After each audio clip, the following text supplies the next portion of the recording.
यानी दिल्ली में अगर लॉ एंड ऑर्डर बिगड़ता है तो केंद्र सरकार का काम है। दिल्ली पुलिस वहां के मुख्यमंत्री के अंडर में नहीं आती। दिल्ली पुलिस वहां के मुख्यमंत्री के घर का तलाशी लेके चल गई, तो नहीं यहाँ बाकी पूर्ण स्टेट में तनी तलाशी ले, अगले दिन उनको। तो देखिए, यूनियन टेरिटरी में शासन जो होता है वो डायरेक्ट केंद्र सरकार का होता है। पुलिस केंद्र सरकार के अधीन रहेगी, जितने बड़े काम होंगे केंद्र सरकार के अधीन होंगे। जैसे दिल्ली पुलिस दिल्ली सरकार के अंडर में नहीं है, यानी दिल्ली में अगर लॉ एंड ऑर्डर बिगड़ता है तो केंद्र सरकार का काम है। दिल्ली पुलिस वहां के मुख्यमंत्री के अंडर में नहीं आती है। कोई बड़ा काम करने जाएंगे तो मुख्यमंत्री के अंडर में नहीं आएगा। और वहां राज्यपाल ना बैठकर, देखिए एक तो राज्यपाल का पावर अपने कम होता है, ओ में से कम कर देता है उपराज्यपाल, बूढ़ फूफा, एक होता है फूफा जी, एक होता है बूढ़ा फूफा, और एकदम पुराना। नहीं तो फूफा को अंडर एस्टिमेट मत कीजिएगा, दामाद था अपने समय का वो। देखिए समय एक समान कभी नहीं होता है। जब दामाद रहता है तो कितना आप लोग को तो हाँ फुल पावर में रहता है, और उसके घर में बहुत इज्जत होती है। घर वालों को पता है पूरा तूफान यही रोक के रखा है। समझ में आया? तो उपराज्यपाल बैठता है कहां पे? केंद्र शासित में। या फिर प्रशासक बैठेगा। जहां पर विधानसभा है वहां क्या बैठेगा? उपराज्यपाल। और जहां विधानसभा नहीं है वहां क्या बैठेगा? प्रशासक। ये डायरेक्ट बात सुनता है किसका? राष्ट्रपति का। अगर मुख्यमंत्री कुछ साइन करके देंगे ना तो लटका देगा। अक्सर देखते होंगे दिल्ली के मुख्यमंत्री और दिल्ली के उपराज्यपाल के बीच में हमेशा ठनल रहता है।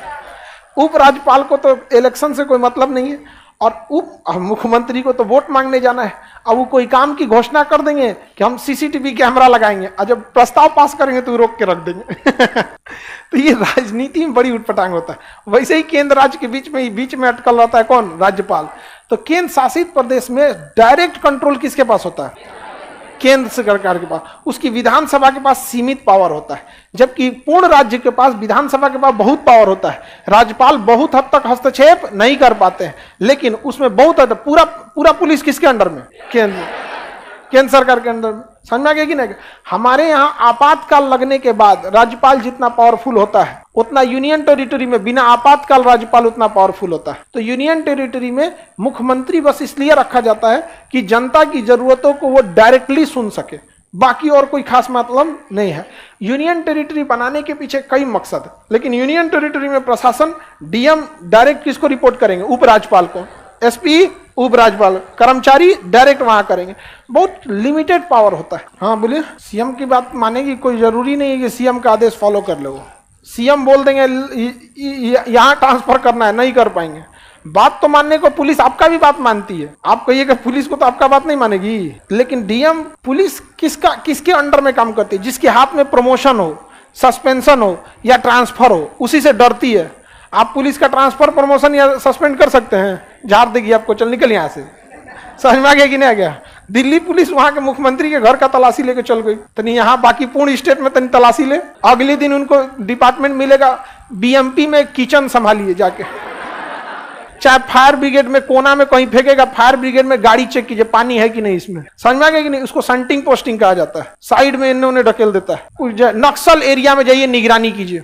ले, नक्सल प्रभावित एरिया में जाके निगरानी कीजिए। तो निगरानी करेंगे तो वर्दी नहीं देगा आपको, ऐसे चुपचाप जासूसी कीजिए। समझ में आ गया कि ना? और क्या निगरानी? कौन सी वर्दी पहन के निगरानी करने जाएगा तुम? अरे दादा। तो मुख्यमंत्री वहां ट्रांसफर नहीं कर सकते, ना प्रमोशन दे सकते, ना सस्पेंड कर सकते। तो आम आदमी की तरह समझता है उनको। ठीक है, सुन लेंगे। यहाँ मुख्यमंत्री को खड़े सस्पेंड कर देंगे। जा सस्पेंड करने के बाद प्रमोशन में बहुत दिक्कत आती है, सीनियरिटी में प्रॉब्लम आती है, प्रमोशन में ध्यान दिया जाता है कि सस्पेंड ना हुआ हो, बड़ा सब दिक्कत आता है सस्पेंड हो।